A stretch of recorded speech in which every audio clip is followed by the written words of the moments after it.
C'est dès le départ, dès qu'on se rend compte que l'herbicide ne fonctionne pas, qu'on sait que c'est de la résistance, qu'il faut absolument prendre les choses en main et y mettre les moyens, c'est-à-dire à la fois des moyens agronomiques, des moyens économiques aussi, c'est-à-dire que ça va me coûter plus cher aussi bien parce que je vais travailler plus, que parce que je vais mettre plus d'herbicides, que parce que vraisemblablement je vais être obligé de changer ma rotation et de faire des cultures que je n'ai pas envie de faire parce qu'elles sont d'un moindre rapport.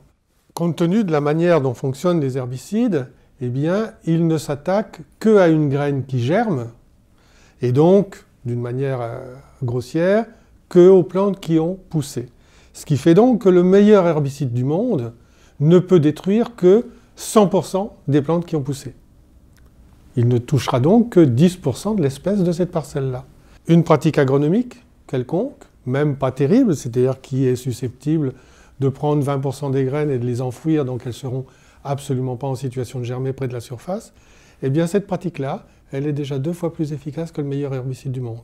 Donc on voit très bien comment les pratiques agronomiques peuvent être des leviers extrêmement intéressants pour prévenir des résistances. Et pour ce qui est des herbicides, il faut faire la même chose. Il va falloir diversifier les herbicides, les utiliser soit en association, soit en programme. L'exemple typique, c'est une culture d'hiver où on a, au moment de la levée de la culture, un cortège de mauvaises herbes qui poussent et il faut traiter ce problème-là avec un ou plusieurs herbicides selon les espèces qu'on a.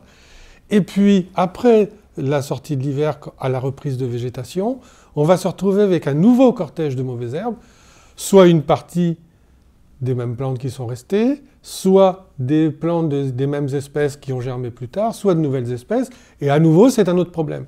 Et donc le meilleur pour contrôler une culture comme ça, c'est de faire un programme, c'est-à-dire le ou les meilleurs herbicides pour le problème d'automne et les meilleurs herbicides pour le problème d'hiver, de printemps. Évidemment, ça va poser des problèmes à l'agriculteur parce que ça va être plus cher.